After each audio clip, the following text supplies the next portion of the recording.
ठीक है, आज हम लोग कर रहे हैं buy back of securities by unlisted company. तो क्या प्रोविजंस लगते हैं अगर कोई कंपनी अपने ही शेयर बाय बैक करना चाहती है? तो उसके लिए सेक्शन है 68, power of company to purchase its own securities. ठीक है, उसको बोल्ड कर दे 68 को, लाइन को। तो ये हमारा आज का टाइटल है। पढ़ो जरा सबसेक्शन 1 क्या कह रहा है। Notwithstanding anything contained in this act, but subject to the provisions of subsection 2, a company may purchase its own shares or other specified securities hereinafter referred to as buyback out of, ठीक है, out तो of its free reserves. रुक जाओ, पहले इतना ही पढ़ो। ठीक है, क्यों इसने ऐसा लिखा, notwithstanding anything contained in this act? क्योंकि कहीं पीछे एक प्रोविजन है जहां पे companies are prohibited to buy its own share. कहाँ पे था सर वो? सेक्शन है पीछे कंपनी एक्ट का कि no company will buy its own share. आपने कभी भी किसी कंपनी को अपने शेयर खुद मार्केट से बाय करते हुए देखा है क्या? हाँ नहीं, स्टॉक एक्सचेंज से तो कोई नहीं करता। और इवन प्राइवेट में भी नहीं कर सकते unless they do follow this yes. Section. So only this section के थ्रू एक कंपनी को अलाउड है अपने शेयर बाय बैक करना। राइट। तो ये पहली लाइन का मतलब है notwithstanding anything contained in this act, कि कहीं सेक्शन में ऐसा लिखा हुआ है कि companies are prohibited to buy its own share. जो प्रोहिबिटेड है तो आप कैसे करो, तो उसके लिए बोला कि आप कर सकते हो by complying provisions under section 68। ठीक है, अब कैसे कर सकते हो? जो सबसेक्शन 2 में इस सेक्शन के जो प्रोविजन है, कंडीशंस है, उनको फॉलो करके। तो बायबैक का मतलब क्या हो गया? What is buybacks meaning? Buying on share और सिक्योरिटीज। Buying, right. डैश 1 करके या कुछ भी करके 1 कर दो, मींस बाइंग ऑन शेयर और other specified security own shares.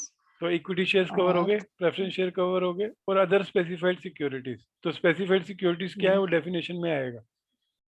तो उसमें आपके हो सकता है ईसो भी कवर्ड हो। ठीक है, अब ये जो बायबैक है सेकंड लाइन में लिखो, can be done out of free reserves, security premium account, or proceed of issue of any shares or other security.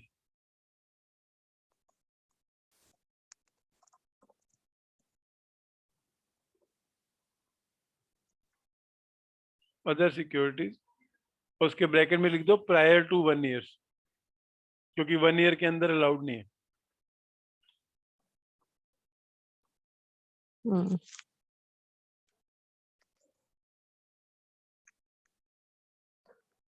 No buyback shall be made out of the any early issue same kind of shares or same kind of other। तो ये 1 year हटा दो। ये हटा दूं? ठीक है। और उसकी जगह लिखो excluding, if it means buying on share can be done out of physical proceeds of, हाँ, excluding earlier issue of same type। अगर आप इक्विटी शेयर बायबैक कर रहे हो और आपने पीछे इक्विटी शेयर इशू करके पैसा रेज किया था, तो आप इक्विटी का बायबैक नहीं कर सकते, वो पैसे को यूज नहीं कर सकते। तो मेरे केस में सीसीपीएस हुआ था वो पहले, और अब इक्विटी हो रहा है बेसिक। हाँ, अब इक्विटी कर रहे हो। अब तो बायबैक जो है वो इक्विटी का कर रहे हैं, तो और वही, जो पीछे अगर नहीं हुआ होता, था अगर जिसका शेयर सीसीपीएस ही प्रीमियम था, पड़ा है वो सीसीपीएस का था। अगर सीसीपीएस था, प्रीमियम किसका भी हो उससे मतलब नहीं है, ये है इशू प्रोसीड्स। नहीं तो इशू प्रोसीड्स वही तो हो गया ना सर, वो जो शेयर प्रीमियम अकाउंट में पड़ा हुआ है वो इशू प्रोसीड्स। अगर आप इसको खरीदने के लिए यूज कर रहे हो तो बेसिकली वो यही तो कहना चाह रहा है कि अगर पिछले राउंड में उस समय इक्विटी इशू हुआ होता तो वो शेयर इक्विटी प्रीमियम का वो इक्विटी इसको में खरीदने के लिए यूज नहीं कर सकते थे। हाँ, वही। ठीक है, तो ये पहला एबीसी जो है, और प्रोवाइडेड दैट, ये उठा के अब ऊपर आउट ऑफ के ऊपर पेस्ट कर दो। तो ये था आपका पहला प्रोविजन। बायबैक क्या है? बाइंग ऑन शेयर्स और स्पेसिफाइड सिक्योरिटी, और ये कर सकते हैं फ्री रिजर्व से, प्रीमियम से, और issue of same other than same kind of security से। राइट। ओके, अब सेकंड में कंडीशंस क्या फुल करनी है, सब्जेक्ट टू कंडीशंस। अब इसके नीचे लिखो थर्ड पॉइंट में कंडीशंस। तो अब आपको अपने केस में ये थर्ड चीज पॉइंट। वही जो आप 1 2 लिख रहे हो टेबल में, उसमें थर्ड पॉइंट लगाओ सब्जेक्ट टू फॉलोइंग कंडीशन। आखिर में यही आपको काम थर्ड। आएगा ना, ये जो टेबल है यही आपकी समरी है, सब्जेक्ट टू फॉलोइंग कंडीशंस।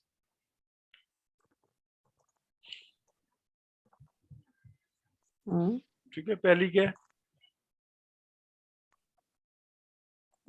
चार हट जाएगा, बैक स्पेस मारो, ए कर दो। ठीक है, अब आर्टिकल अभी से एक साथ ऑथराइज लिखना, होना सारी चाहिए। कंडीशनें एक साथ लिखना, पढ़ के मत, पहले पूरी कंडीशन पढ़ो, बाद में समरी में लिखना वहां पे। तो 2 पढ़ दो। No company shall purchase its own shares or the specified securities under subsection 1 unless the buyback is authorized by its articles. तो पहले तो आपको जब ये बायबैक कर रहे हैं तो यहाँ पे ब्रैकेट में लिखो कि मुझे रिक्वायर्ड है मेमोरेंडम, डॉक्यूमेंट रिक्वायरमेंट हो जाएगी ना, जो ये नीचे सेक्शन लिखा है उसके ब्रैकेट में रेड पेन से लिख दो एमओए आर्टिकल्स रिक्वायर्ड। कहाँ नीचे लिखूं सर नीचे इसमें? सेक्शन में 2A में। ओके। आप कैसे चेक करोगे कि MOA authorise by request. Article है? ए में, ए में ए हाँ के हाँ, आगे, हर एक एक कंडीशन ही के बात। आगे आगे लगेगा ना। आपका अच्छा ठीक एम है। क्या है, आपको एक मेल डालनी है कि मुझे क्या क्या चीजें हाँ। चाहिए, तो पहली चीज एमए रिक्वायर्ड करके रेड कर दो। बायबैक शुरू करने से पहले आपको ये प्रोविजन चाहिए। ठीक है, फिर second, a special resolution has been passed, पढ़ो। A special resolution has been passed at a general meeting of a company authorizing the buyback. और पूरा प्रोवाइडेड भी पढ़ो। Provided that nothing contained in this clause shall apply to a case where the buyback is 10% or less of the total paid up equity capital and free reserves of the company, and such buyback has been authorized by the board by means of a resolution passed at its meeting. इसका मतलब circular resolution नहीं हो सकता। तो second condition क्या होगी, अब यहाँ पे ये जो आपने लिखा बायबैक की 10% ऑफ पेड अप कैपिटल, तो उसके ब्रैकेट में लिखो रेड में बैलेंस शीट एक रिक्वायर्ड। मिनट सर, एक minute. No company shall purchase its own shares under subsection 1 unless वो ऑथराइज्ड हो और स्पेशल रेजोल्यूशन हो जनरल। अब इस ये दोनों चीजें नहीं चाहिए अगर बायबैक जो है वो 10% और दोनों नहीं, लेस से दोनों हो। नहीं, पहली तो चाहिए, चाहिए बी का एक्सेप्शन है ये, कि आपको शेयर होल्डर का रेजोल्यूशन किस केस में नहीं चाहिए, जब आपका buyback total paid up capital plus reserve का 10% हो। अगर आप पेड अप कैपिटल के आगे लिख दो 1 लाख, ब्रैकेट में 1 लाख लिख दो, बोल्ड कर दो ताकि अलग से दिखे, फ्री रिजर्व में 50,000 लिख दो,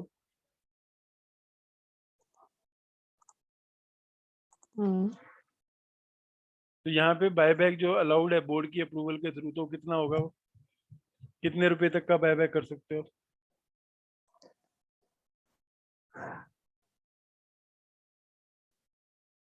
वो कितने रुपए तक का कर सकते हैं? 1,50,000 का 10%। 15,000 रुपए, तो यहाँ पे लिख दो ₹15,000 रुपीज।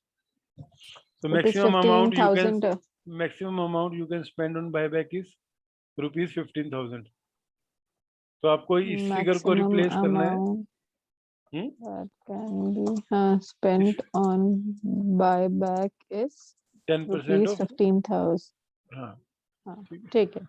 अब आपके केस में, सच बायबैक। अब अभी अभी सुनो, ऐसे रुको, अभी मैं आपके केस से लिंक करता हूँ इसको। अब आपके केस में अगर आप 893 शेयर्स ले रहे हो, ठीक है, और मल्टीप्लाइड में 1,000 रुपीज ले रहे हो, 8,93,000 हो गया, मोटा मोटा 9 लाख हो गया। नहीं, आप 893 नहीं और होगा, फेस वैल्यू पे होगा सर यहाँ तो पे। 10 रुपए ले रहे हो, चलो ठीक है। हाँ हाँ। तो 893 प्लस 10 तो 9,000 रुपीज के शेयर हो गए रफली। तो आपकी paid up capital plus reserve जो है अगर 90,000 से ज्यादा है, जिसका 10% 9,000 होता है, तो आप ये बोर्ड रेजोल्यूशन से कर सकते हो, you don't require any special resolution. Right right. लेकिन अगर आपका पेड अप कैपिटल ये 8,000 है, 80,000 है, तो 10% हुआ 8,000, आप बाय बैक कर रहे हो 9,000 का, तो आपको शेयर होल्डर की अप्रूवल भी लगेगी। तो एक बोर्ड मीटिंग लगेगी जिसमें आप शेयर होल्डर की अप्रूवल लोगे, क्या नोटिस बुलाओगे, ठीक ईजीएम है वीजीएम सर। कन्वेन करोगे। तो सेकंड पॉइंट लिख दो ऊपर। और ये सर्कुलर रेजोल्यूशन से नहीं हो सकता क्योंकि रेजोल्यूशन पास एट ए कहीं मीटिंग है। ना। क्या सर सर्कुलर रेजोल्यूशन से नहीं हो सकता? हाँ। क्योंकि पास्ट डेट इट्स मीटिंग लिखा हुआ है। ठीक ठीक है, है। तो यहाँ पे आपको रिक्वायर्ड में लिख दो 15,000 के आगे की बैलेंस शीट रिक्वायर्ड।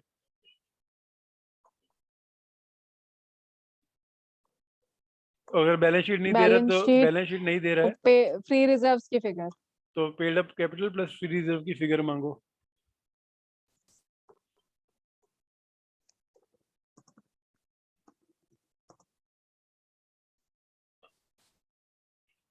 ठीक है, ठीक है, तो ये दो कंडीशन ऊपर लिख दो आपकी समरी बना के, जो आपने पूरी कंडीशन लिख रहे हो सब्जेक्ट टू कंडीशन, उसमें लिखो कि थ्रू, पहली कंडीशन क्या थी, authorise by article, authorise by article से दूसरा है छोटा, कि हाँ स्पेशल छोटा छोटा करके रेजोल्यूशन। लिखो, पहले ऑथराइज बाय आर्टिकल्स, आर्टिकल में क्लॉज होना चाहिए कि कंपनी अपने बाय बैक कर सकती है शेयर। फिर दूसरा special resolution except where where 10% और लेस। लेस देन और इक्वल टू, 10%। हाँ ये ध्यान देना, वेयर देन 10 लेस देन और equal to 10% of paid up capital plus reserve, तो then board meeting resolution required.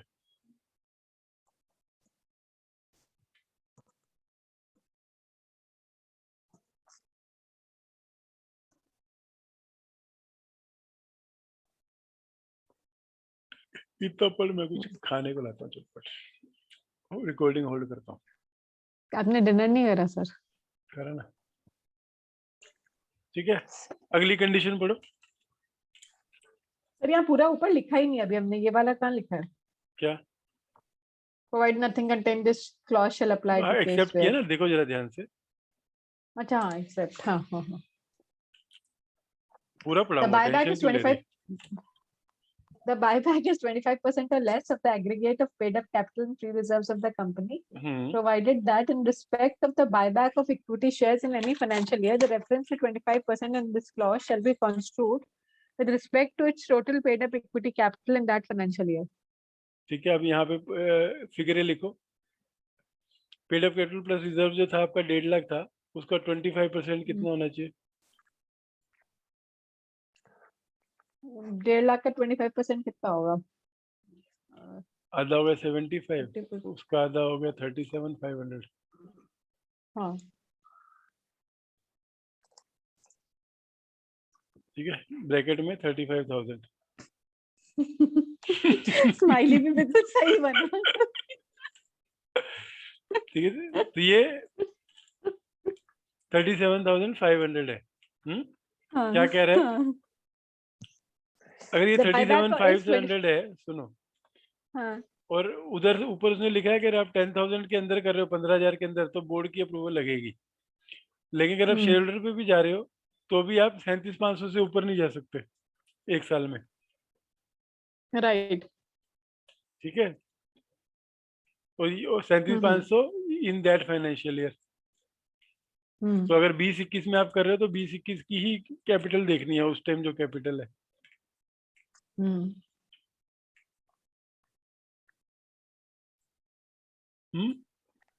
Right right. तो सी में लिखो ऊपर, third condition, Unless the buyback is 1% less of the aggregate. हाँ 25% of the paid up capital plus reserve, maximum इसमें ऐसे लिखो। ठीक है, लिख paid up capital plus reserve of the relevant financial year. Relevant का मतलब है कि जिस साल में बायबैक हो रहा है उस साल की, is the maximum, is the maximum amount of buyback that can be done by company in a financial year. तो आपसे ये कोई भी अगर बायबैक पूछेगा तो यही दो कैलकुलेशन है जो लोग पूछते हैं कि मैं कितना कर सकता हूँ। तो आप बोलोगे साहब मेरे को अपनी पेड अप कैपिटल रिजर्व बताओ, तो मैं बोलता हूँ आपको मैक्सिमम अमाउंट आप इतनी कर सकते हो। फिर सेकंड क्वेश्चन कि क्या मैं खाली बोर्ड रेजोल्यूशन से कर सकता हूँ कि नहीं, तो बोलेगा डिपेंड करेगा कि आपकी जो अमाउंट आप यूज करने वाले हो वो 15% जो हाँ। ऊपर हमने लिखा फिगर 10%, उससे हम्म, ज्यादा है कि कम है? हम्म, अगर उससे ज्यादा है हम्म, तो हम्म, आपको शेयर होल्डर की स्पेशल रेजोल्यूशन चाहिए, उससे कम है तो आपका बोर्ड से भी हो जाएगा, लेकिन मैक्सिमम अमाउंट 25% से ज्यादा नहीं जा सकते। अपनी पूरी कैपिटल रिजर्व नहीं का जैसे एक साल में 25% पैसा ही बाय बैंक के लिए यूज कर मतलब सकते 10 हैं। से 25% के बीच में है तो हमें शेयर होल्डर रेजोल्यूशन चाहिए, 10 से कम 25 है से ऊपर जा नहीं सकता 25 एक से से। ऊपर हम कर नहीं सकते। तो अगर आपकी 893 की फिगर अगर 25% से ऊपर जा रही है तो आपको शेयर कम कराने पड़ेंगे। हम्म। तो सर ये 25% of the paid up capital plus reserves amount wise देखा जाएगा ना ये चीज? यस, अमाउंट है ये, शेयर्स का अलग से आएगा कि कितने शेयर ले सकते हैं। इसमें वैल्यूएशन रिपोर्ट का फंडा भी होता सब होगा? आएगा, सब आएगा। डी पढ़ो। The ratio of the aggregate of secured and unsecured debts owned by the company after buyback is not more than twice the paid up capital and its free reserves, provided that the central government may by order notify a higher ratio of the debt to capital and free reserves for a class or class of companies. अब ऊपर example में जाओ, यहाँ पे ये आप कैसे बता पाओगे? आपको बैलेंस शीट चाहिए इस चीज के लिए। पहले दो के answer paid up capital plus reserve से मिल गया। अब सेकंड क्वेश्चन आपको उससे पूछना, मुझे बताओ कि आपके सिक्योर्ड प्लस अनसिक्योर्ड लोन कितने हैं? हाँ, secured plus unsecured. So मुझे MOA चाहिए, मुझे एक बैलेंस free शीट चाहिए। reserves that is share. तो टेक्निकली आपको बैलेंस शीट चाहिए, बैलेंस शीट नहीं दे रहा है आपको, तो पेड अप कैपिटल हाँ। प्लस फ्री रिजर्व कितना पड़ा है आपके पास? हम्म। अब फ्री रिजर्व में सिक्योरिटी प्रीमियम इंक्लूडेड नहीं किया उसने।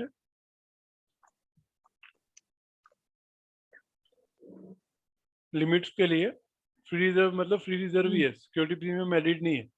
तो जो मेल आप मुझे दिखा रही थी कि हमारे रिजर्व पड़े हैं, वो उतनी अमाउंट तक के लिए यूज होगा, लेकिन लिमिट के लिए आपको कैपिटल प्लस फ्री रिजर्व लिखना है। फ्री रिजर्व की डेफिनेशन में डेफिनेशन दी हुई है, what do you mean by free reserve, section की जो और शेयर सेक्शन 2। प्रीमियम का अमाउंट भी तो चाहिएगा ही ना कि उतना है वो उससे जब ज्यादा आएगा है तब कम मांगो, है? अभी तक कोई नहीं मांग रहा आपसे। नहीं, ऊपर आया है ना कि हमें इन तीनों में से करना कर है और सकते हैं ना उसके पास जब, ना ये है। सुनो, जब करने का आएगा तब उस स्टेज पे करेंगे ना, अभी तो आप लिमिट्स देख रहे हो। तो आपको बेसिकली एक बैलेंस शीट तो चाहिए कि चाहिए नहीं, अगर आपको हर छोटी छोटी चीज नहीं मांगनी है। हाँ वो तो है ही।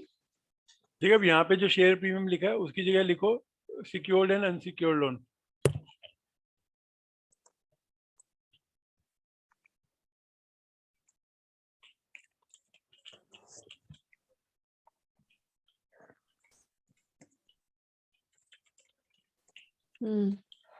फिर लोन, उसके बाद लिखो कि डेट इक्विटी रेशियो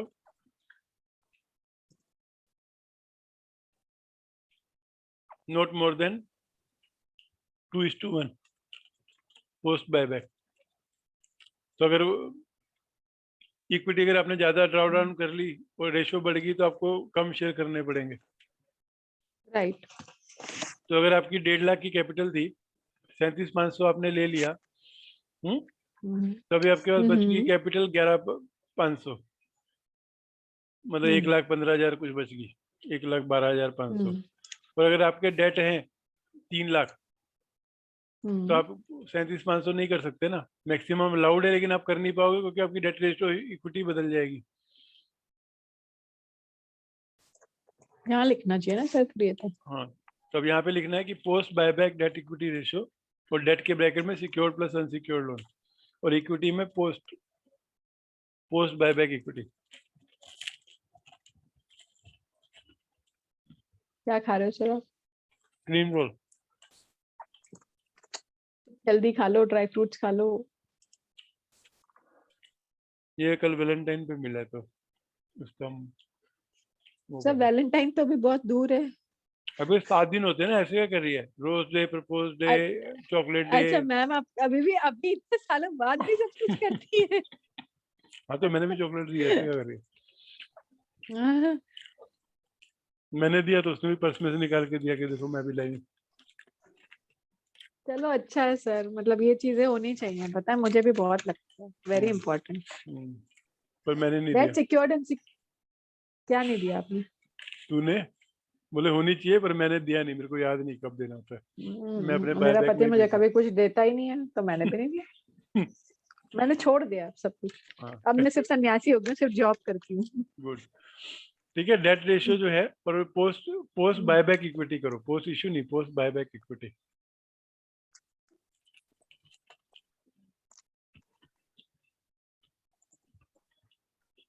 हाँ नहीं, हर्षिता से ही बात हुई थी।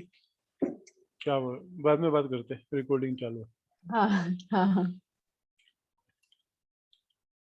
Post buyback equity. ठीक है, तो ये कितना 2:1 से ज्यादा नहीं होता। ये सब क्या होगा, ये आपके अमाउंट को रिड्यूस करते जा रहे हैं। राइट। पहली लिमिट दे दी कि भैया 25%, फिर बोला अगर ये 25% आपको पूरा पूरा करना है तो शेयर होल्डर पे जाओ, 10% तक करना है तो बोर्ड से कर लो। फिर राइट। बोला कि आपकी डेट इक्विटी रेशियो 2:1 से ज्यादा नहीं होनी चाहिए। और ये सब यहाँ तक जो भी चीजें पे है उसके लिए सिर्फ आपको एक बैलेंस शीट और एक एमओए से काम हो जाता है,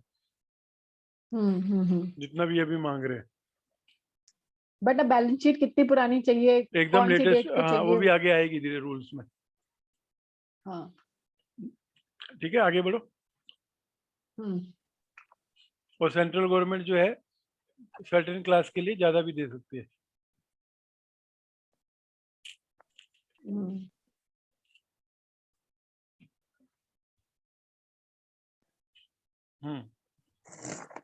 All the shares or other specified securities for कोई मिस buyback तो are नहीं हो गया fully ना, paid पर up. डी पॉइंट तक पहुंच गई ना?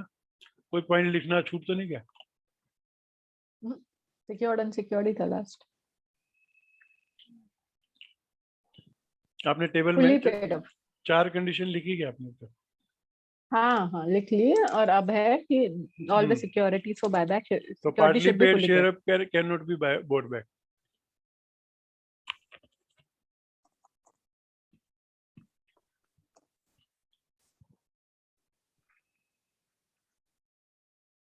ओके, आगे।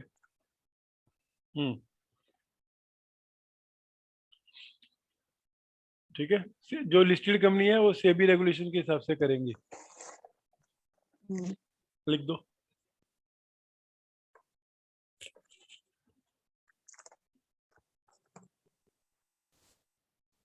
ई एफ पॉइंट है, एफ। ये F क्यों है? अगली अच्छा लाइन, चलो। Listed companies to do buyback as per SEBI regulation.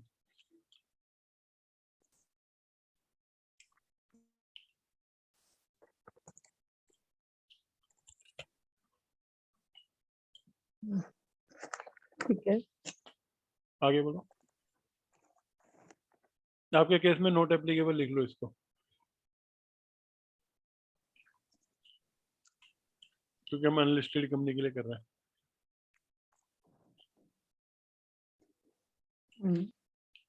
जब लिस्टेड की असाइनमेंट आएगी तो लिस्टेड रेगुलेशन पढ़वाऊंगा, बायबैक वाला। लिस्टेड की नहीं आती सर यहाँ पे, आपने देखा ना कितने छोटे क्लाइंट्स हैं। सर बॉस भी देखेगा वीडियो, भेज दो उसको। रहने दो ना सर, तो क्यों तारीफ मेरी करे, आंख मरवाना वही चाहिए? तो तू ही तो बोल रही है कि ये छोटे क्लाइंट लाता है वैसा वैसा। चल आगे, अगला पॉइंट पढ़, क्या है जी? तो उसको अभी मैंने नाम थोड़ी ना लिया है कोई, मैं कहाँ काम करती हूँ। हाँ तो तेरा नाम भी हर्षिता है ना, तो विनी नहीं है? मेरा नाम है रूपल। अच्छा रूपल है, ठीक है। और रूपल कौन सी फर्म में काम करती है? वो अभी बताऊंगी आफ्टर द रिकॉर्ड। जी बोलो। The buyback in respect of shares or other specified securities other than those specified in clause F is in accordance with such rules तो as may be prescribed. Unlisted है तो rule follow करने हैं। नीचे provided that, Provided that no offer of buyback under this subsection shall be made within a period of 1 year reckoned from the date of the closing of the preceding offer of buyback, if any. तो 2 buyback के बीच में 1 साल का gap होना चाहिए। Right. लिख दो ऊपर कंडीशन में, अनलिस्टेड कंपनियां as per rules, companies act rules. जी में, और ये आपको एप्लीकेबल है, दैट मींस आपको रूल पढ़ना पड़ेगा।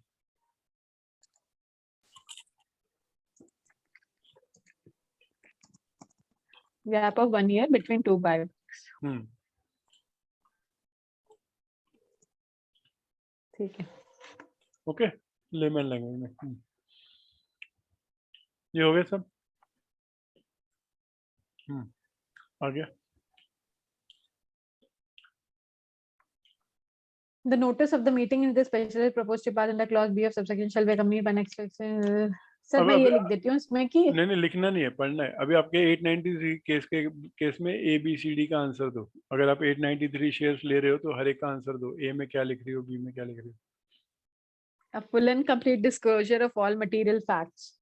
That means कि so many 893 equity shares at the rate of this to be bought back from this नहीं ना by the company. ठीक है, आगे नेसेसिटी में।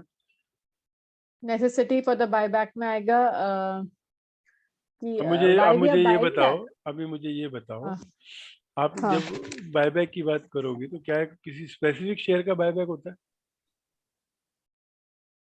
नहीं ना, तो आप 893 कैसे लिख दोगी? आप कंपनी को लिखो कि हमारे पास रिसोर्सेज पड़े हैं, हम उसको यूज करना चाहते हैं, इसके लिए हम ये बायबैक की ऑफर दे रहे हैं।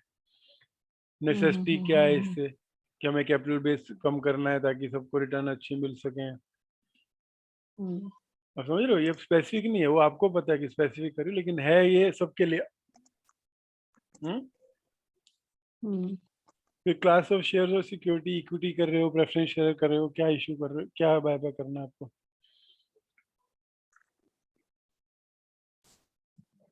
ये किसी भी कंपनी का ईजीएम नोटिस देखोगे ना तो उसमें आपको ये सब बना बनाया मिलेगा। हाँ वो तो देख लूंगी, बट एक अपने को आइडिया तो रहना चाहिए ना। अभी तो मैं सिर्फ वो वैसी चीजें लिख रही हूँ जो मुझे एक मतलब एक वो ध्यान दिला देंगी उस वक्त। क्लास ऑफ शेयर्स सिक्योरिटी आपके केस में भी क्या हो जाएगा? Equity shares. The class of shares securities intended to be purchased under the buyback. Equity, like अभी आपने बोला कि हम 10% तक बायबैक करेंगे, ऐसा डाला आपने।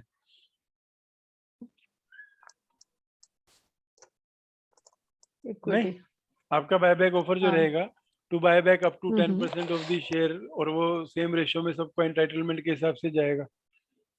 तो अब यहाँ पे आपको ये क्वेश्चन भी आना है कि अगर सबको सेम रेशियो में जा रहा है तो 893 शेयर कैसे कवर हो जाएंगे? ऑफर तो प्रोपोर्शनल बेसिस पे जाएगी, राइट। तो अब how you will be covering 1%? तो आपको यहाँ पे क्या चाहिए? आपको शेयर होल्डिंग पैटर्न देखने की चाहिए कि क्या उसके पास शेयर नेग्लिजेंट शेयर है। कि अगर आप 10% की ऑफर करते हो तो उसको 893 से ऊपर ही ऑफर होते हैं, जो होगा नहीं। देखना यहाँ पे ना आपकी डील रुक जाएगी। कहाँ पे? इसी जगह पे। क्यों, क्या है यहाँ पे? आप अगर एक कंपनी में 10 शेयर होल्डर हैं, हाँ, 1 लाख के 10,000 शेयर हैं, हाँ, और आप कहते हो मैं 10% बायबैक करूंगी, तो दैट मीन्स 1000 शेयर का बायबैक कर रही हो। तो आप क्या कहोगी? हर 10 शेयर वाले को 1 शेयर बायबैक करने की ऑफर दोगी? हाँ, राइट, प्रोपोर्शनेट बेसिस, राइट। तो अगर किसी के पास 893 शेयर है, वो मैक्सिमम कितने टेंडर कर पाएगा? 89। हाँ, तो बाकी शेयर कहाँ से टेंडर होंगे? राइट। वो अगर अनलेस वो आपको स्पिल ओवर अलाउ करते हैं, मतलब कि आपके इशू में सिर्फ उसने ही अलॉट किया, आपने 10% की लिमिट थी आपकी, तो 10,000 शेयर में 10% की लिमिट होती है 1,000 शेयर। आपने प्रोपोर्शनेटली सबको ऑफर दे दी। अब इसने चांस लेते हुए पूरे 893 शेयर टेंडर कर दिए। हाँ, किसी और ने कोई शेयर टेंडर ऑफर नहीं किया। हाँ, तो अगर आपको नीचे कहीं पे अलॉटमेंट, बेसिस ऑफ अलॉटमेंट में ये पावर मिल रही है कि इस केस में जो एक्सेस है आप उसको यूज कर सकते हो, तब तो आपका काम होगा। नहीं तो आप 89 ही दे पाओगे, तो बाकी शेयर कैसे बाय बैक कर पाओगे? तो अभी आपको ये क्वेश्चन मैं आपके दिमाग में डाल रहा हूँ कि आपको ये चेक करना है कि बायबैक प्रोपोर्शनेट बेसिस पे होगा कि एक पर्टिकुलर पर्सन से भी हो सकता है। अगर बाकी सब मना कर दें बेचने के लिए तो हो सकता है। और रिनाउंसिएशन वाला जो कांसेप्ट है कि अगर किसी ने अनयूटिलाइज्ड राइट इशू में भी होता है बेसिकली, बट राइट इशू में भी स्पिल ओवर जो है, अगर आपके पास अनसब्सक्राइब्ड पोर्शन है तो क्या किसी के आप ले सकते हो? ये आपको रूल्स में चेक करना है। समझे ना क्वेश्चन क्या है? हाँ हाँ, अनसब्सक्राइब्ड पोर्शन। बिकॉज आपका पर्पज है मैं एक आदमी जिसके पास 900 शेयर्स हैं उसको खरीद लूं, लेकिन प्रोपोर्शनल बेसिस पे वो 900 में हर 10 के ऊपर आप एक शेयर की ऑफर दे रहे हो, राइट राइट राइट सर। तो हर एक से आप प्रोपोर्शनल बेसिस पे लोगे। लेकिन ये proportional basis existing share holding के बेस पे है कि जिन लोगों ने टेंडर किया उसके बेस पे। हाँ अगर ये टेंडर किए बेस पे प्रोपोर्शनल लेना है और एक ही आदमी ने हाँ टेंडर किया तो 100% उसके शेयर बायबैक हो जाएंगे, तो आपका हाँ, काम अचीव हो जाएगा।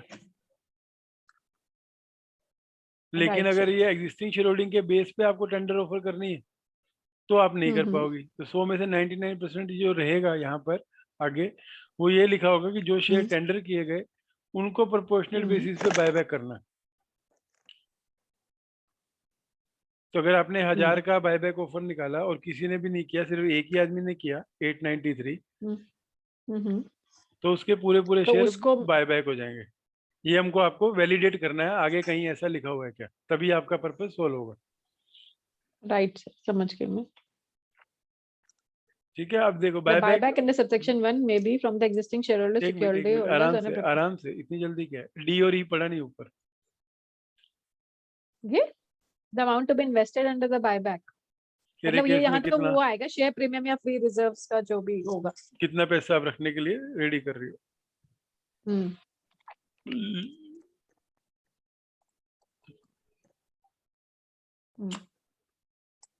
अब अमाउंट आएगी ना यहाँ पे 10% ऑफ ऑफर। अगर आप बात कर रही हो, अमाउंट आपने कैलकुलेट करी और 9% की ऑफर डाल हाँ रही हो, हाँ तो 9% हाँ, ऑफ पेड अप, ये जो चीजें हैं ये 9% अमाउंट और दैट ये amount which ever is less में आ जाती है। तो हो सकता है थोड़ा इक्विटी यूज करो, थोड़ा प्रीमियम यूज करो, थोड़ा फ्री रिजर्व यूज करो, that will be offered maximum. और time limit for completion of buyback, कब तक खत्म होगा ये आपको उसमें लिखना है। ठीक है सर। और फिर अब वो टाइम कितना है वो नीचे लिखो, 4 में लिखा हुआ है। Date of passing of the special resolution of the case may be resolution passed by the board under clause B of subsection। तो time limit for completion of buyback कितना है? 1 year, 1 year from date of the date of passing of special resolution। हाँ, और board resolution as the case में भी। 10% से ज्यादा है तो शेयर होल्डर और 10% से कम है तो बोर्ड रेजोल्यूशन। 10 से 25 के बीच में तो share holder. The buyback under subsection subsection 1 may be from the executive secretary on a proportional basis and not from the open market। Sir इसमें फर्स्ट क्वेश्चन तो ये हो गया ना इस वक्त पूछने का कि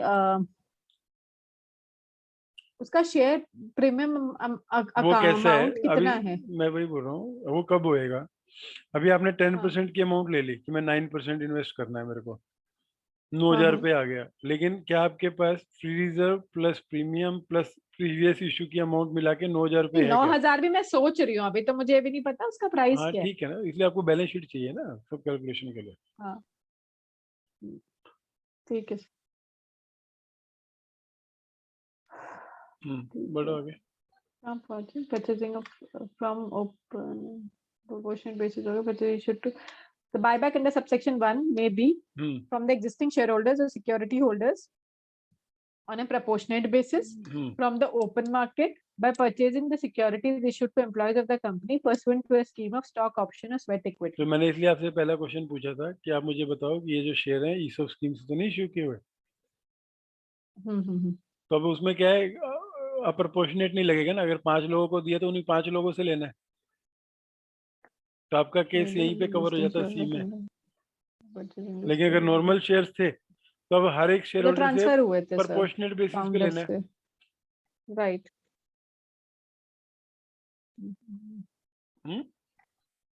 हाँ जी हाँ जी। तो ऊपर लिख दो कि ये मोड जो है ऊपर लिख दो डब्बे में। कहाँ? आप टेबल बना रही हो ना, आखिर में समरी की टेबल बना रही हो जो बाद में उसको ही पढ़ोगी। हाँ नहीं, तो अभी तो उसमें वो भी नहीं लिखा कि एक्सप्लेनेटरी स्टेटमेंट में क्या क्या आएगा, तो वो मैं यहाँ लिख देती हूँ। थर्ड फोर्थ पॉइंट लिखो। नोटिस, हाँ, the notice of the meeting shall contain specified disclosure to be given in explanatory statement. चौथा point. Specified disclosure given in subsection 3 below to be given in explanatory statement. अगला point.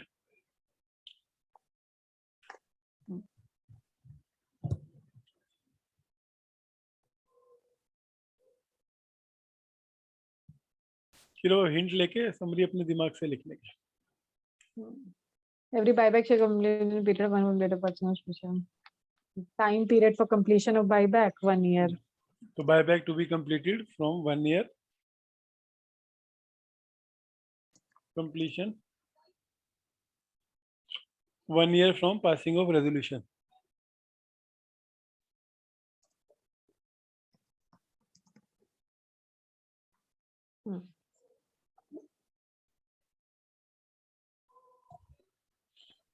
ठीक है. फिर mode of buyback proportional basis, open market और ESOPs from ESOP holder. 6 point में mode of buyback आप कौन सा वे फॉलो करोगी? हाँ, आपके केस में कौन सा केस फॉलो होगा? प्रोपोर्शनल बेसिस, ईसॉप और क्या है अपना ओपन मार्केट. मेरे केस में तो प्रोपोर्शनल बेसिस होगा फॉलो, क्योंकि ओपन मार्केट लिस्टेड रहनी है आपकी. हाँ, प्रोपोर्शनेट बेसिस, ओपन मार्केट और ईसॉप होल्डर्स. कोई तो कमेंट मारा एक वीडियो पे कि जिसको आपने बिठाया है ना वो बेचारी जबरदस्ती बैठी है, उसको जाने दो. कौन सी वीडियो पे? MGT 7A की. कौन, किसको कराया था ये आपने? है यहाँ पे ACC में काम करते. तो उसका मन नहीं था क्या करने का? नहीं मन नहीं था, मैंने उसको जबरदस्ती बुलाया था कि आजा फटाफट, एक नया MGT 7A आया, अपन आधे घंटे में वीडियो बनाते हैं. वो बेचारी थकी आ रही ऑफिस से आई और काम पे बैठ गई. आपके फॉलोअर्स बहुत हैं सर इस मामले में. ठीक है ना, जो भी 2-4 छोटे लोग हैं, बच्चे हैं सारे. सर मैं तो छोटा नहीं हूँ, आप बाकी लोग होंगे मुझे तो. मेरे लिए छोटी है तो मेरे से तो उतना ही गैप रहेगा तेरा. नहीं अच्छा छोटे मोटे, अच्छा वैसे मोटे नहीं, वैसे छोटे कह मोटे रहे हो, हाँ. मतलब उम्र में बच्चे जिसे बोलते हैं. हाँ तो छोटी तो हुई मैं फिर, मतलब हाँ, मेरे तो लिए वही तो आप बोल रहा मेरे हूँ, जो पहले सब बॉस हो, तो बच्चे. फिर वो तो हाँ, बात ही है. तो मेरे लिए सब वैसे ही है. हाँ चल 6 पॉइंट कर. Where a company proposes to buy back its own shares or other specified securities under this section in pursuance of a special resolution under clause B of subsection 2 or a resolution under item 2 of the provision thereto, it shall, before making such buyback, file with the registrar and the Securities and Exchange Board a declaration of solvency signed by at least 2 directors of the company, one of whom shall be the managing director, if any, in such form as may be prescribed and verified by an affidavit to the effect that the board of directors of the company has made a full inquiry into the affairs of the company, as a result of which they have formed an opinion that is capable of meeting its liabilities and will not be rendered insolvent within a period of 1 year. क्या है ये? हाँ मैं बोलता हूँ 2 minute में कुछ नहीं. देख मैं बोलता हूँ फिर पर ये बोल रहा है कि बायबैक करने से पहले, ऑफर देने से पहले आप ROC में और सेबी में एक डिक्लेरेशन फाइल करोगे कि हमारा बायबैक करने के बाद भी हमारे पास इतना है कि हम 1 साल आराम से जी लेंगे.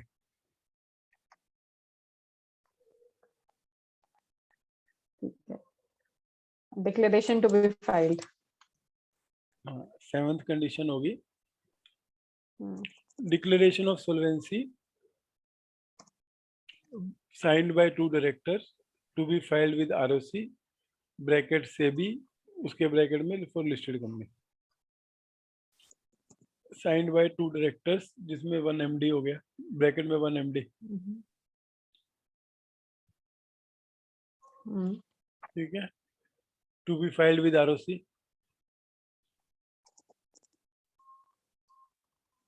स्लैश सेबी और सेबी के ब्रैकेट में listed company prior to issue of buyback offer. prior to making buyback offer. तो जब तक आप डिक्लेरेशन ऑफ सोलेंसी फाइल नहीं करते प्रिस्क्राइब्ड फॉर्मेट में, आप बायबैक नहीं कर सकते। और उसका prior to पर्पस making क्या है? an offer. पर्पस क्या है कि आप 1 साल तक इंसॉल्वेंट नहीं हो जाओगे, क्योंकि आप पैसा दे रहे हो ना शेयर होल्डर्स को। इधर पैसा दे दिया, बाद में कंपनी बंद होगी, तो बच्चे 75% का क्या होगा? क्या पैसा कहाँ दे रहे हो आप? तो ले, अच्छा पैसा दे रहे हो, ठीक है। बायबैक है ना, आप शेयर लेके बदले में कंपनी का पैसा दे रहे हो। ठीक है, कंपनी का ठीक पैसा है, देते ही कंपनी के पास फंड नहीं बचे और कंपनी इंसॉल्वेंट होगी। तो इसका मतलब क्या हो गया? खाली सॉल्वेंट कंपनियां ही बायबैक कर सकती हैं। Right right sir. तो आपको ये भी चेक करना है कि जो स्टार्टअप है आपका वो सॉल्वेंट है कि नहीं। तो आपको उनसे डिक्लेरेशन ऑफ सॉल्वेंसी मांगनी है।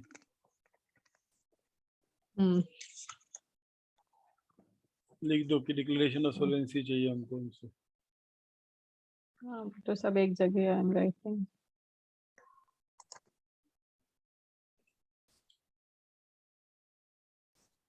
यही बाद में मेल में पोस्ट कर देना। यही वाली चीजें नहीं है ना सर। सबसे पहले तो मुझे वो चीज का भी सॉर्ट करना पड़ेगा ना कि आई हैव टू टेल कि भैया ये सिर्फ बोर्ड रेजोल्यूशन से नहीं होगा, वो तो ईसॉप ईसॉप वाला का वो जो काम सेकंड है वो। प्रोसेस है। अभी हम पहले बायबैक में हो, जिसके लिए आप 10-15 हजार रुपये ले रहे हो। फीसिबिलिटी पे हो, बायबैक की फीसिबिलिटी। ये 15 हजार मुझे दे देना, मैं आपको फीसिबल करा रहा हूँ। आप फिजिबल बना रहे हो कि नॉन फिजिबल बना रहे हो? आपके दिमाग में डाल रहा हूँ कि फीसिबल करने के लिए जो आपने लिखा है कि हम फीसिबिलिटी स्टडी करेंगे, आपको क्या क्या चेक करना है कि ये बायबैक हो भी सकता है कि नहीं हो सकता। वो कंडीशनल लिखवा लिखवा के आपको ये बता रहा सर 15,000 तो इतना कम है ना, मैं आपको अपनी सैलरी में से दे दूंगी। आप तो उससे क्या करोगे? लेके जाओ, मैं दे भी नहीं। चलो हाँ, 7th पढ़ो। Where a company buys back its own shares or other specified securities, it shall extinguish and physically destroy the shares or security so bought back. Sir ये एडिट करते हो क्या आपके वीडियो ऑडियो? नहीं, मैं कुछ नहीं ऑडिट करता। ऐसे कैसा? मेरे को कौन जानता है? I don't. हाँ नहीं, अभी क्या आप कह रहे हो, कमेंट आया वो जबरदस्ती हाँ, तो बैठी। आने देना, इसमें क्या? कोई मुझे जानता थोड़ा ना। I am an unknown person.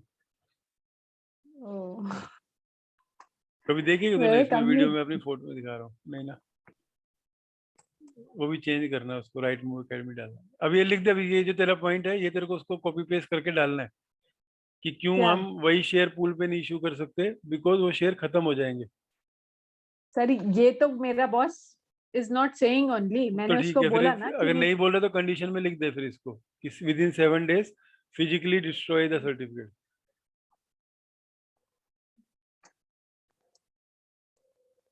पूरा नहीं लिखना, खाली 2 लाइन में लिख, कॉपी पेस्ट मत कर। व्हाट ही इज सेइंग कि मतलब बेसिकली बायबैक करके हम वो एक्सटिंग्विश कर देंगे कर देंगे ना, एंड देन विद इन 7 हाँ days ऑफ कंप्लीशन एक्सटिंग्विश हाँ the share bought back.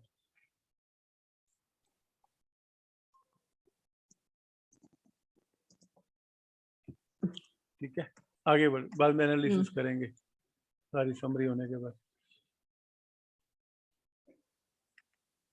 The company completes a buyback of its shares or other specified securities under this section, it shall not make a further issue of the same kind of shares or the securities, including allotment of new shares under clause A of right issue, subsection 1 of section 62. हाँ right issue. हाँ, or other specified securities within a period of 6 months, except by way of bonus issue or in the discharge of subsisting obligations such as conversion of warrants, stock option schemes, sweat equity, or conversion of preference shares or debentures into equity shares. अब ये क्या बोल रहा है बहुत summary में? अभी जो आपने मुझे बोला सेकंड स्टेज पे ईसो पूल क्रिएट करना है उतने ही शेयर्स का। तो ईसो पूल क्रिएट करने के लिए आपको उतने शेयर ट्रस्ट को अलॉट करने पड़ेंगे। Right sir. और यहाँ पे लिखा है कि आप सेम काइंड की अलॉटमेंट नहीं कर सकते अनलेस वो स्कीम ऑलरेडी इन प्लेस हो बायबैक शुरू करने से पहले। तो क्या वो जो थर्ड राइट पॉइंट सर। है जो लिख रहे हैं वो फीसिबल है कि नहीं है? तो आपको ये जो पैराग्राफ है इसको आप रेड कर लो, क्योंकि ये पैराग्राफ आपको उसको कोट करना पड़ेगा ईसो पूल के आंसर में। Where a company completes a buyback of its shares or other specified security under this section shall not make a further issue of the same kind of shares or other securities, including allotment of new shares in the clause 62 other specified within a period of 6 months, except by way of bonus issue and the discharge of subsisting obligations such as stock option schemes. Sir पर ESOP pool तो अलग चीज हो गई ना। बेटा ईसोप pool कैसे तो क्रिएट होता है? ईसोप पूल ईसोप स्कीम से क्रिएट होता है, शेयर ट्रांसफर करने से क्रिएट होता है। हाँ बिना तो स्कीम क्रिएट किए आप चूज हाँ करते हो कि मैं ईसोप कर रही हूँ कि ईएसपीएस कर रही हूँ। अगर ये 893 शेयर आपको इमीडिएटली इशू कर देने हैं तो आपको ईएसपीएस लेना है, और ईएसपीएस सिर्फ ट्रस्ट के थ्रू ही होता है। हम्म। और ईसॉप ईसॉप स्कीम के थ्रू होता है। हाँ, तो ईसोप स्कीम में ये क्या बोल रहा है, अगर आपको वही शेयर देने हैं तो ये स्कीम बायबैक होने से पहले इन प्लेस होनी चाहिए, तभी सब्सिस्टिंग ऑब्लिगेशंस के अगेंस्ट में आप वो शेयर इशू कर सकते हो। एक minute, where a company completes a buyback of its shares or other specified securities under this section, it shall not make a further issue of the same kind of shares or other securities, including allotment of new shares under clause A of subsection 1. ठीक है, उसे मतलब वो उसे वही same kind का issue नहीं करना है, राइट इशू भी नहीं करना है, और other specified securities in a period of 6 months except by way of bonus issue, मतलब बोनस इशू कर सकता है, और in the discharge of subsisting obligation such as conversion of warrant, stock option scheme, sweat equity, और conversion of preference shares और debentures into equity shares. ठीक है, तो आप पूल क्रिएट कर सकते हो। एक नया रेजोल्यूशन डाल के कि इतने शेयर ऑप्शंस हम दे रहे हैं, लेकिन शेयर्स नहीं दे सकती, 6 महीने तक अलॉटमेंट नहीं कर सकती। और वैसे ही जिस दिन आपने हाँ वही ईसोप मुझे दे समझ, दिया उस दिन 1 साल का लॉक इन हो जाता है एज पर ईसोप रेगुलेशंस। हाँ वो तो ठीक है सर, वो तो पता है मुझे। सो बेसिकली हम कर सकते हैं। खाली ऑप्शन वाला रूट, ईएसपीएस वाला रूट नहीं, शेयर्स कैपिटल नहीं बढ़ेगी, ऑप्शंस वो ये रहेंगी। सब ट्रस्ट के थ्रू कर सकते हैं मतलब। ईसोप ट्रस्ट के थ्रू भी, ट्रस्ट को तो शेयर देने पड़ेंगे कि नहीं? जब कोई एम्प्लॉय अपनी ऑप्शन एक्सरसाइज करेगा, तो हाँ जहाँ हाँ रेजोल्यूशन की बात है, आपने एक रेजोल्यूशन पास किया कि हम ईसोप ऑप्शंस अलाउ कर रहे हैं, हाँ, और ऑप्शन के साथ आपने तो उसमें स्कीम, अलॉटमेंट नहीं हुआ ना सर, वो अलॉटमेंट थोड़ी ना हुआ। तो वही कह जैसे रहा हम जब हूँ, तो ईसॉप की मैं स्कीम यही बोल करते रहा भी हूँ, थे। तो उसका कोई पर्पस नहीं ना, हम्म, क्योंकि वो इसके बाद 1 साल तक आप कर ही नहीं सकते कुछ भी। आपने इमीडिएटली 893 किसी को ऑप्शन ग्रांट भी कर दी रेजोल्यूशन नहीं पास किसी को कर। नहीं ग्रांट करनी, बट हमें वो पूल में रखनी है। हाँ, तो इसका मतलब क्या हो गया, आपको एक इसको स्कीम बनानी है ना, हाँ हाँ हाँ तो पर उसमें आप ऑप्शन रख सकते हो, शेयर नहीं रख सकते, क्योंकि आप 6 महीने तक हाँ कोई हाँ शेयर इश्यू नहीं कर सकते। हाँ, उसमें हमें वो ही रखने हैं, ऑप्शन ईएसपीएस, ही रखने हैं। ईएसपीएस नहीं कर सकते। हम्म, तो ट्रस्ट तो बना दोगे, लेकिन ट्रस्ट को शेयर कब दोगे? शेयर आपको उसको 6 महीने के बाद ही अलॉट कर पाओगे।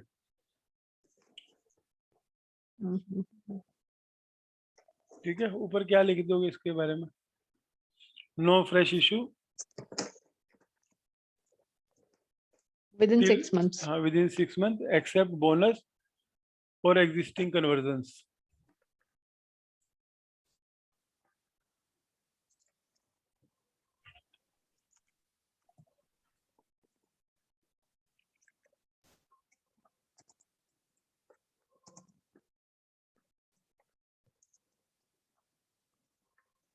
और एग्जिस्टिंग बोनस, बोनस और एग्जिस्टिंग कन्वर्जन। मतलब सीसीपीएस टू वो।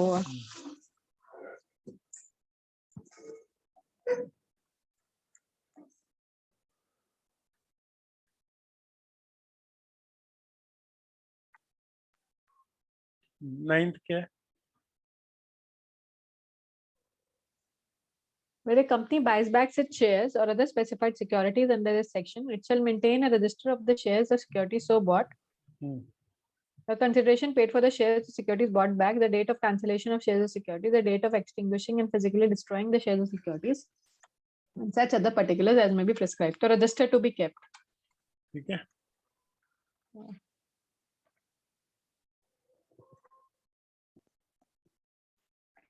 Register of buyback.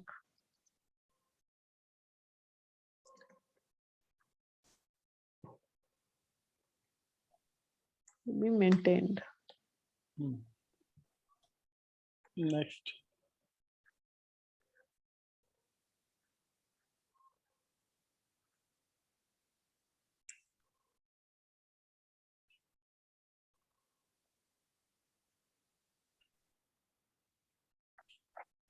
A company shall, after the completion of the buyback under this section, file with the registrar and security a return containing such particulars relating to the back within 30 days of such completion as may proceed. ROC के साथ जो वो file होगा form to be filed with ROC bracket में SEBI within और सेबी के bracket में listed company.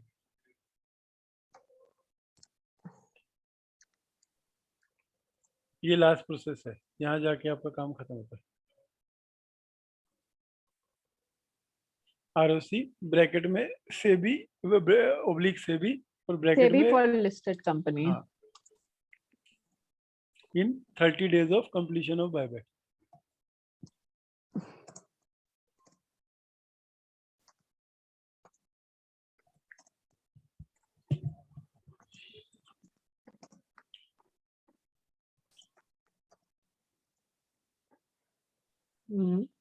ठीक है सर।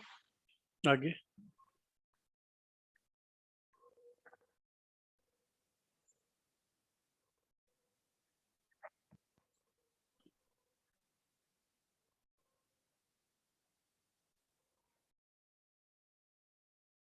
डिफॉल्ट में कितना If a company makes any default in complying with the provision or any regulation for the purpose of subsection 2, the company shall be punishable with fine which shall not be less than 1 lakh rupees.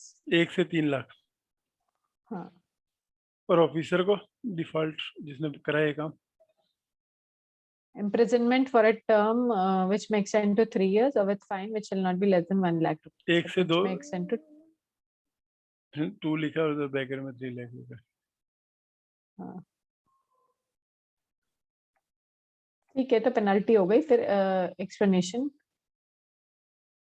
ठीक है, मैं rules खोल लूं sir? एक minute, नीचे 2 क्या था explanation में? सेकंड एक्सप्लेनेशन क्या थी?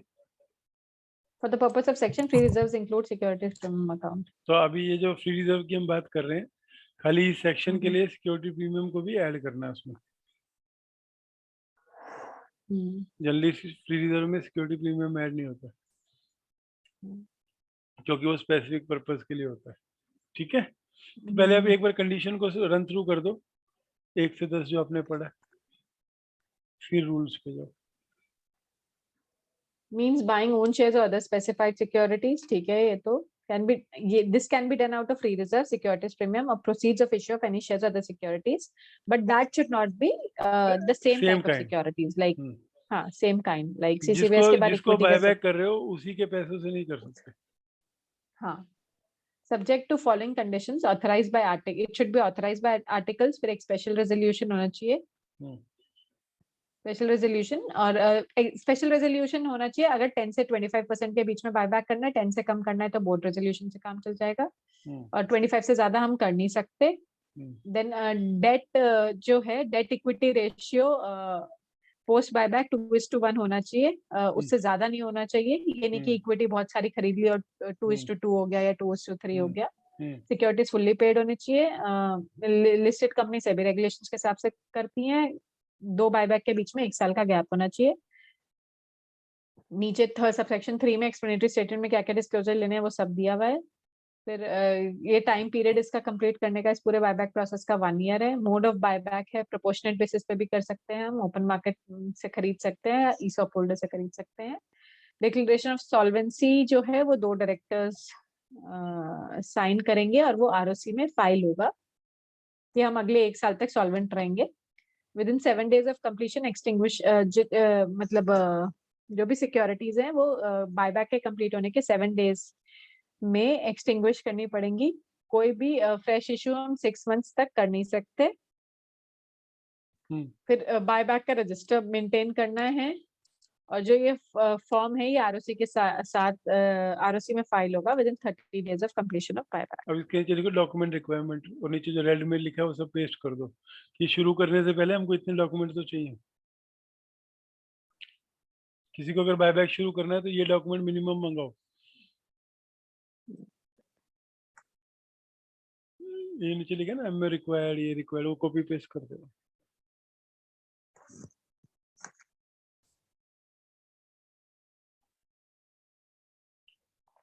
ये ए के आगे लिखा है ना MO required, free reserve required, loan required, share holding pattern required, declaration of solvency required.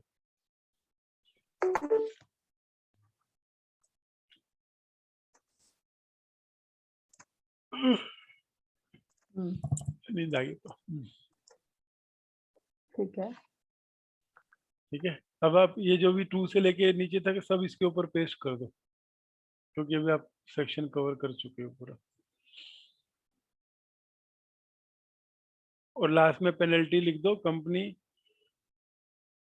1 से 3, जो officer in default, prison plus 1 से 2 क्या? अच्छा, पेनल्टी। पेनाल्टी लिखवा रहे हो आप?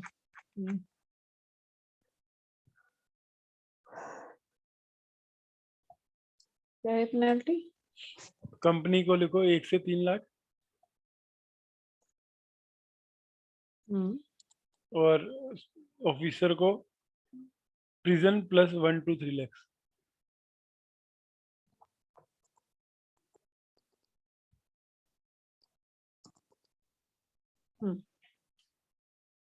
ओके, अब रूल्स खोल लो, या कल करना है कैसा? सर आप बताओ, मैं तो अभी बिल्कुल सब खत्म करके, मुझे तो कुछ लिख के भी भेजना है, मुझे सुबह सुबह टेबल ठीक पे है, नहीं चाहिए। खोल दे, चल खत्म कर।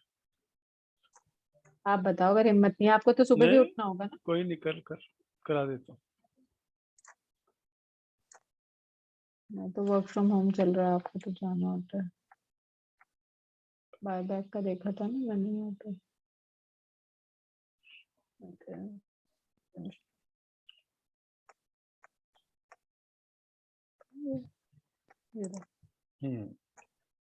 Unless stated otherwise, the following norm shall एक be मिनट शांति complied से, मेरे को with। दिखा, मैं बहुत स्पीड से कराऊंगा।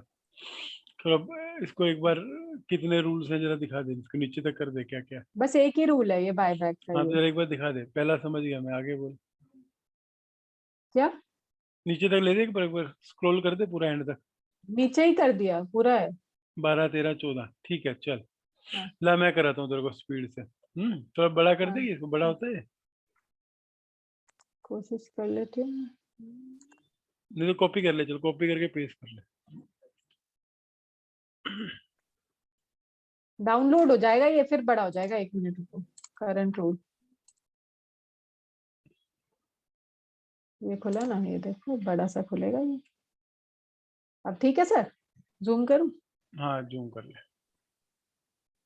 जूम का ऑप्शन ही नहीं आ रहा फिर। कोई बात हाँ, नहीं, ये प्लस है ना साइन, उसको दबा।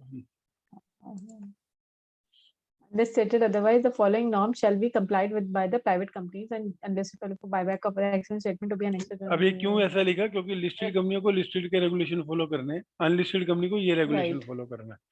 तो आपके केस ठीक में है, आपको रेगुलेशन 17 को कंप्लाई करना है, रूल 17 को। तो उसमें पहली right, जो चीज है वो बोल रहा है कि एक्सप्लेनेटरी स्टेटमेंट जो आप दोगे, हाँ उसमें ये हम्म, सब डिस्क्लोजर होना चाहिए। क्या क्या डिस्क्लोजर है?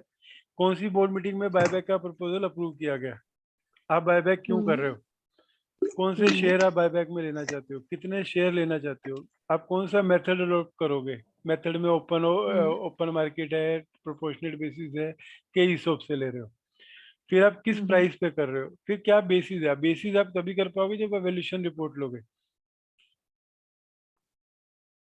The basis of arriving at the buyback price, हाँ। कि ये वैल्यूएशन रिपोर्ट है, हमारा जो वैल्यूएशन, हम जो बायबैक है इस प्राइस से ऊपर कर रहे हैं। अब maximum amount to be paid, तो आपको जितना भी 10% जो मैक्सिमम लिमिट है, हम्म, हाँ, हाँ। ठीक है आप ही पढ़ो तो आपको याद रहेगा। नहीं, क्लास ऑफ शेयर्स हो गया, number of securities the company proposes to buyback हो गया, the method to be adopted, method में वो प्रोपोर्शनेट बेसिस और वो हम्म सब आएगा ना। Hmm the price at which the buyback of shares और the securities shall be made, वो हो गया। ये हम्म वैल्यूएशन रिपोर्ट से ही आएगा ना सर, प्राइस नहीं तो कैसे आएगा? Yes the basis of yes, arriving at the buyback नहीं प्राइस, नहीं, द मैक्सिमम प्राइस अमाउंट। आपका प्राइस है, लेकिन उसका बेस वैल्यूएशन रिपोर्ट है, जी में वैल्यूएशन रिपोर्ट का रेफरेंस आएगा। नहीं, is there any other option अगर आप वैल्यूएशन रिपोर्ट के अलावा? नहीं ना, जस्टिफाई कैसे करोगे? आगे। The maximum amount to be paid for the buyback and the source of funds from which the buyback should be financed. अब The time source of limit for fund में क्या completion of आएगा? buyback. Source of fund में तीनों option है, तो आपको लिखना पड़ेगा कि कितना परसेंट आप इक्विटी से, कितना अपना फ्री रिजर्व से, और कितना आप शेयर प्रीमियम से ले रहे हो। अगर आपने ये बोला कि मैं 10,000 रुपये का बायबैक कर रही हूँ, तो आप बोलोगे कि हाँ, हाँ। 10,000 रुपये में से मेरा पूरा 10,000 ही फ्री रिजर्व में कवर हो रहा है, तो मैं फ्री रिजर्व से कर रही हूँ, क्योंकि एंट्री कहाँ से होगी बाद में बायबैक करने के बाद। अगर Right. थोड़ा थोड़ा, तो थोड़ा मैं शेयर प्रीमियम से ले रही हूँ, थोड़ा फ्री रिजर्व से ले रही हूँ, थोड़ा इक्विटी प्रोसीड से ले रही हूँ। ऐसा आपको एक्सप्लेनेटरी स्टेटमेंट में लिखना पड़ता है। आगे। The aggregate shareholding of the promoters and of the directors of the promoter, whether promoter is a company, and of the directors and key managerial personnel as in the date of the notice convening the general meeting. क्या लिख रहा ठीक है? है, ये तो sharehold the aggregate number वो है shareholding है the promoters and of directors of promoter, whether promoter is a company, and of the directors and KMP as on the date of the notice convening the general meeting. तो जिस दिन आप general meeting का notice convene issue कर रहे हो उस दिन पे आपके डायरेक्टर की, आपके प्रमोटर की कितनी शेयर होल्डिंग है, और अगर आपकी प्रमोटर कंपनी है तो उस कंपनी के डायरेक्टर और केएमपी की भी कितनी शेयर होल्डिंग है वो डिस्क्लोज करने हैं. Right, sir. फिर The aggregate number of equity shares purchased or sold by persons mentioned in subclause 1 during a period of 12 months preceding the date of the board meeting at which the buyback was approved and from that date till the date of notice convening the general meeting. ठीक है, तो AGM की date तक और prior to कितना, 1 साल तक, 12 महीने तक अगर आपने कोई भी शेयर बेचे या खरीदे तो क्या रेट पे बेचा खरीदा वो भी आपको एजीएम नोटिस में लिखना है. ठीक है. ये सब अब तो आपको क्या लगेगा, एक मिनट, अभी आप लिख रहे थे ना, तो आपको ये लगेगा ना शेयर होल्डिंग पैटर्न तो आपने मांग लिया 1 पॉइंट में, ये भी लगेगा. पर सर मुझे लग रहा है कि अभी हमें एक सबसे पहले एक मेल डालना चाहिए फिगर्स के लिए जो शेयर प्रीमियम हो मैंने गया. आपको बोला ना कि लिमिट के लिए, लेकिन अभी अब जब आप एक साथ लिख रहे हो कि मुझे क्या क्या चीजें लगती हैं बायबैक करने के लिए वन शॉट में, तो आपको ये भी मांगना है शेयर होल्डिंग पैटर्न के बाद detail of share bought and sold 1 year prior to meeting.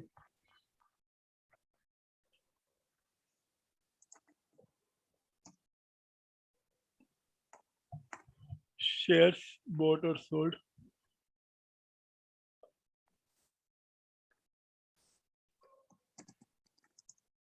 during 1 year prior to the notice convening general meeting.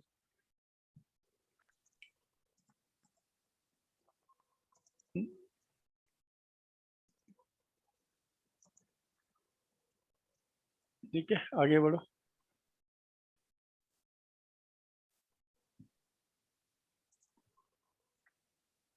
The maximum and minimum price at which the purchase and sales referred to in subclause 2 were made along with the relevant date.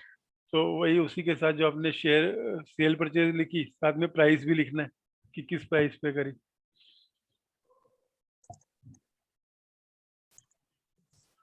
along with price and date, कि कौन से दिन पे किस rate पे कितने share बेचे खरीदे. Then a confirmation the no default subsisting in repayment deposits, interest payment thereon, redemption of debentures, payment of interest thereon. The max. अच्छा ये the person mentioned in subclause 1 of clause J intend to tender their shares for buyback. The quantum of shares proposed to be कौन थे, promoter, director, और अगर promoter company है तो उसके director और केएमपी, अगर वो लोग भी अपने शेयर बायबैक में देना चाहते हैं तो आपको क्या देना है कि वो कितने शेयर टेंडर करना चाहते हैं, उनकी 12 महीने की शेयर होल्डिंग, उसके बाद उनका कंपनी का कोई डिफॉल्ट नहीं है डिपॉजिट पेमेंट में, इंटरेस्ट में, रिडम्पशन और डिवेंचर में, तो ये कंडीशन है, तो ये आपको उनसे कंफर्मेशन लेनी है. ठीक है सर.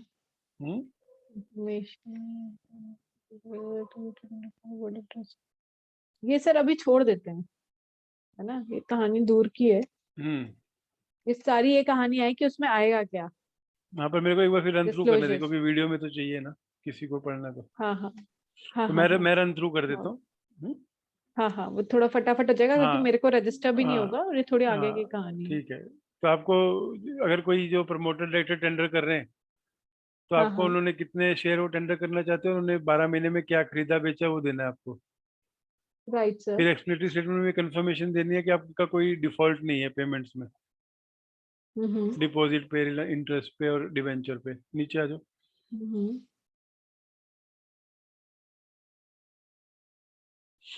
फिर एक कंफर्मेशन लिखनी है उसमें कि बोर्ड ने पूरी इंक्वायरी की है और उन्होंने अपना ओपिनियन किया है कि वो कंपनी सॉल्वेंट है, हाँ, और वो बंद नहीं हो जाएगी. तो उसमें भी था डिक्लेरेशन, वो वहां पे तो ये भी आपको नोटिस में भी लिखना है. और फिर डायरेक्टर ने ये देते हुए अगली जो भी कंटीजेंट लायबिलिटीज है सबका ध्यान रखा है. फिर एक ऑडिटर की रिपोर्ट चाहिए. तब ये डॉक्यूमेंट रिक्वायरमेंट में ऑडिटर की रिपोर्ट चाहिए बायबैक शुरू करने से पहले कि जो भी ये हम्म, कैलकुलेशंस हैं, जो कुछ भी है, वो 6 मंथ हम्म, ओल्ड से ज्यादा नहीं है। तो ये right. Calculation within 6 month के फाइनेंशियल के बेस पे करना है। तो जो आप फाइनेंशियल्स मांगोगी डिक्लेरेशन ऑफ हम्म, सॉल्वेंसी और इन सब चीजों के लिए, बायबैक की लिमिट्स के लिए, वो with in 6 month hmm, of the buyback की डेट से होना चाहिए। राइट, तो ऑडिटर 3 चीजें राइट बोलेगा सर। कि उसने सब इंक्वायरी कर ली है, हम्म, जो आपने अमाउंट कैलकुलेट लिखी है ऊपर कि हम इतनी अमाउंट करेंगे, वो प्रॉपरली कैलकुलेट की हुई है, और ये जो भी राइट, कैलकुलेशन हुई है, लिमिट की कैलकुलेशन जो है, वो विद इन 6 मंथ की बैलेंस शीट के बेस पे हुई है। Right sir. तो आपको एक ऑडिटर की रिपोर्ट लगेगी, नीचे देखो प्रोवाइडेड क्या लिखा है। Provided that where the audited accounts are more than 6 months old, the calculations with reference to buyback shall be on the basis of unaudited accounts hmm, not older than 6 months हाँ, तो from the 6 date month of का हो offer गया ना, document. हमें ये तो clear हो गया कि 6 महीने पुराने ही अकाउंट्स के बेस पे कैलकुलेशन करनी है। Right. ठीक है, उसके बाद The board of directors have formed the opinion and specified in हाँ, clause M on कि वो अपनी reasonable डिक्लेरेशन ऑफ grounds. सोल्वेंसी का भी इसमें मेंशन करेंगे। ये ऑडिटर The जो है वो company, सर्टिफाई कर रहा है। ऑडिटर के हाँ सर, सर्टिफिकेट में 4 पॉइंट हैं। इंक्वायरी कर ली है कि कैलकुलेशन बराबर है, 6 मंथ के बेस पे की है, और बोर्ड ऑफ डायरेक्टर ने सोल्वेंसी सर्टिफिकेट दिया है। ठीक है। the company which has been authorized by special resolution shall before the buyback of shares file with the registrar of companies a letter of offer in form number SH8 along with the fee. तो that means अब बिना SH8 file किए हम्म, आप buyback नहीं शुरू कर सकते। हम्म, अभी 2 चीजें ऊपर लिख लो, auditor report required and MGT8 to be filed before issuing offer.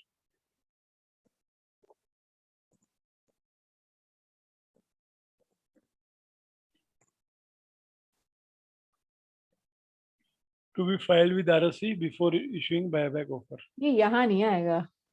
एक मिनट, ऑर्डर कंडीशन में लिख रिपोर्ट लो। हाँ, बॉक्स में मेरे।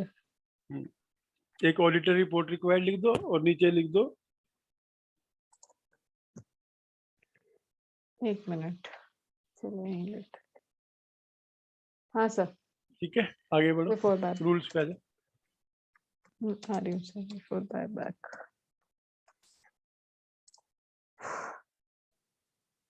तो बिफोर आफ्टर, SH8 है वो, MGT8 नहीं है। हाँ ऐसे जो, ठीक है।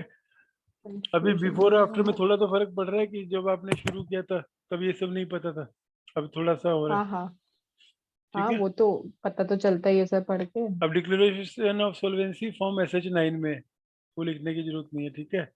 File with the receive company के letter of offer and form number along with hmm the fee. तो ये जो लेटर ऑफ ऑफर जो हम सारे शेयर होल्डर्स के प्रोपोर्शनेट बेसिस पे ऑफर करेंगे, हम्म ये फॉर्म नंबर SH8 में ROC में फाइल होगा। हाँ, फिर हम उसको इशू करेंगे, हम्म। 2 the director company sign shall file करेंगे। विद, हाँ, थर्ड पॉइंट क्या है? the company shall file with the registrar along with the letter of offer and in case of a listed company with the registrar and the Securities and Exchange Board a declaration of solvency in form number SH9. तो जो आप letter of offer SH8 में, SH9 एक attachment है जो कि declaration of solvency है, जिसका जिक्र हम लोगों ने पहले किया है, जो 2 राइट। डायरेक्टर साइन करके देंगे और एफिडेविट लगा के देंगे। आगे fourth point, The letter of तो offer इसको shall तो be आप ऊपर लिख dispatched to सकते the हो ना, share. SH8 including SH9। Hmm.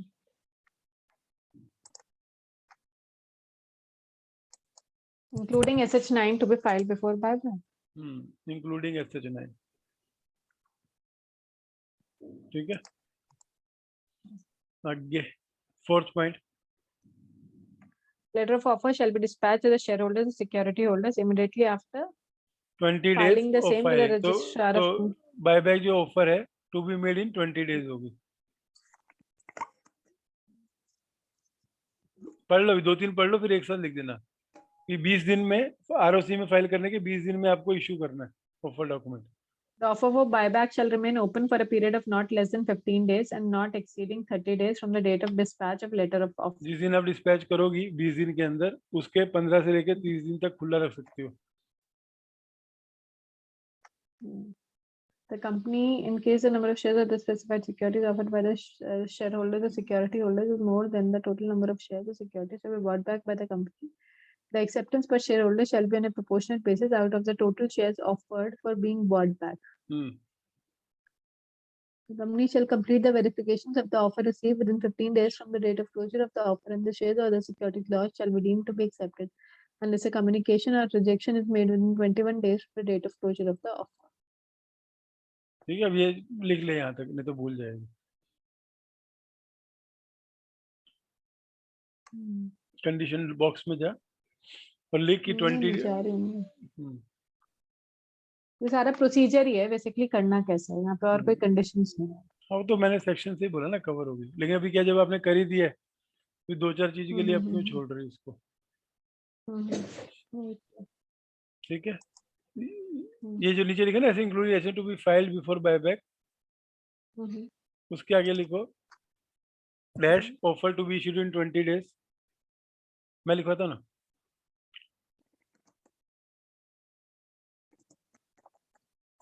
Twenty days, फिर dash to be kept open for 15 to 30 days.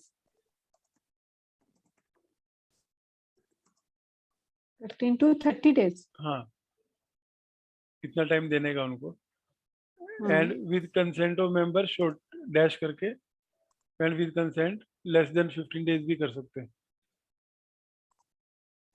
मतलब विद अच्छा, अगर कंसेंट से करें तो 15 दिन से कम भी कर सकते हैं. एक दिन में भी बंद कर सकते हो. Of members can be kept open for less than 15 days. Can be kept open for less than 15 days. हाँ, फिर डैश लिखो offers to be checked within 15 days of closure.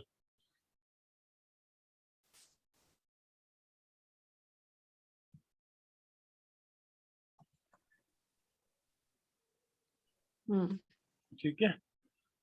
हाँ. फिर उसके आगे अगर आपने and deemed to be accepted dash डाल के, deemed to be accepted unless communicated otherwise in 21 days.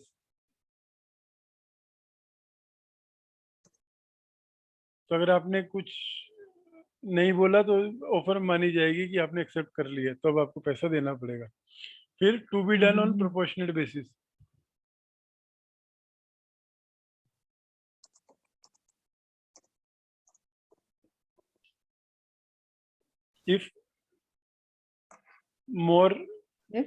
if more shares offered for buyback. अगर लेस शेयर ऑफर्ड है तो जितने कहे उसको आप एक्सेप्ट कर लोगी. तो यहाँ पे आपका केस कवर हो जाएगा. अगर 893 ने ही किया और किसी ने नहीं किया तो बायबैक के अंदर है पूरा दे दोगी. लेकिन अगर 1000 कहे और 1100 आ गए फिर तो 80 प्रोपोर्शनेट बेसिस पे ही करना पड़ेगा. तो आपको स्ट्रिक्टली मना कराना पड़ेगा कि कोई और आदमी ऑफर नहीं करेगा. ठीक है, आगे बढ़ो. 4-5 पॉइंट पढ़े, खत्म करो. पढ़ू ना सर अभी? हाँ नहीं चले, मैं पढ़ता हूँ. डन ऑन प्रमोशन नहीं, मैं पढ़ देती हूँ. ये कहाँ गया, कहाँ थे काम? यहाँ से है ना सर, ऑफर अनाउंस करके 7 के बाद 8 पे ना. एक मिनट. हाँ, ये रहा. The company shall immediately after the date of closure of the offer open a separate bank account and deposit therein such sum as would make up the entire sum due and payable as consideration for the shares tendered for buyback in terms of these rules. तो अभी आप buyback करना चाहते हो तो एक separate bank account भी खुलवाना पड़ेगा आपको. ठीक है, dash separate bank account to be open and funded after closure. And कितने टाइम में फंड करना वो देख लो नीचे से, 10 दिन 15 दिन. With in how many days?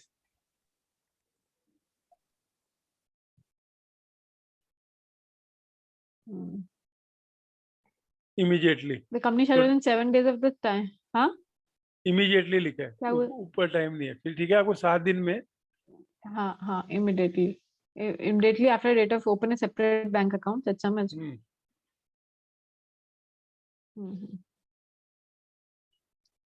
After closure. ठीक है. फिर अभी आपको पहले बोला था 15 दिन में वेरिफिकेशन कर लेनी है.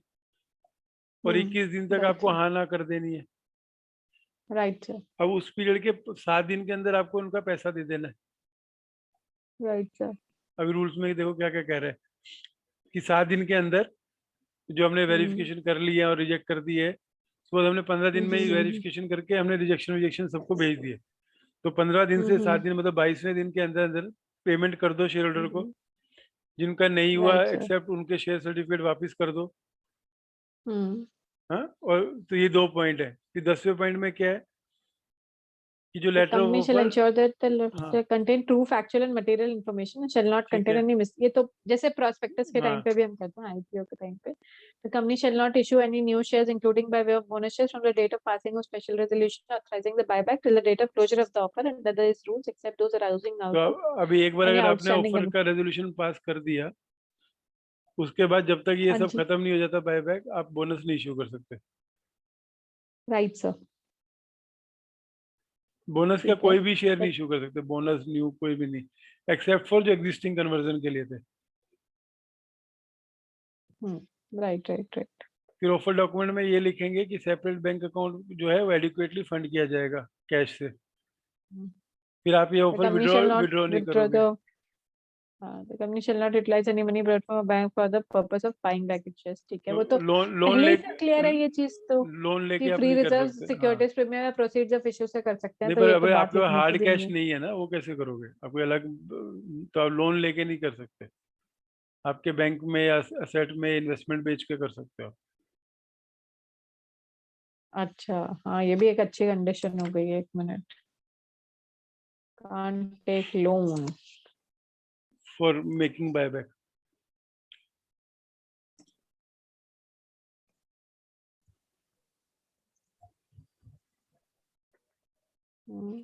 ओके,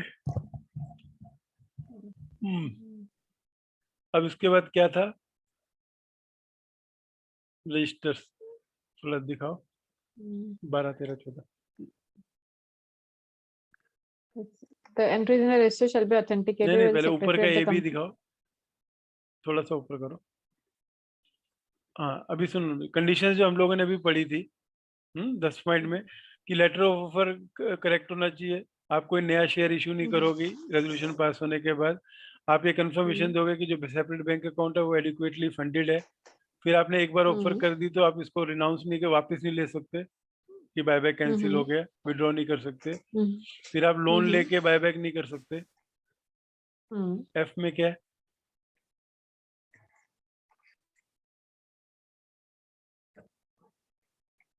और ये सेम तो ऊपर सेम भी है टाइप की चीज कंडीशन। आप यूज नहीं करोगे। फिर हाँ। 12वां पॉइंट है रजिस्टर का, जो आप रजिस्टर है वो SH10 में बनाओगे, और वो रजिस्टर्ड ऑफिस में रखोगी, कंपनी सेक्रेटरी की कस्टडी में रखोगी, और उसके अंदर जो एंट्री है वो कंपनी सेक्रेटरी ऑथेंटिकेट करेगा।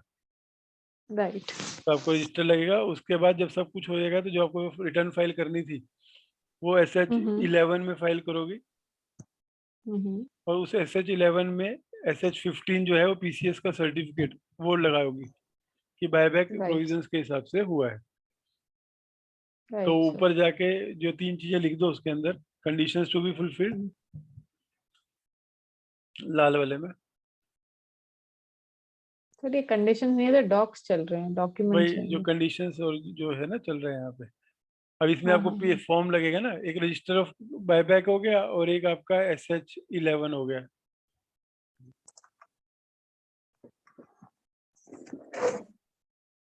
और यहाँ से फिर आपका बायबैक खत्म हो जाएगा जब आप SH11 में SH15 लगा के फाइल करते हो।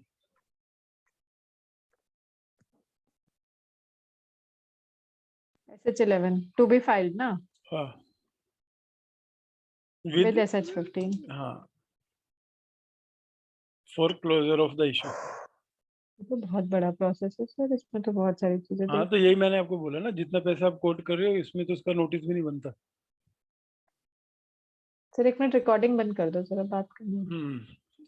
रुको, पर समझ गए ना आप ये कि बायबैक क्या है? हाँ हाँ। विजिबिलिटी। अब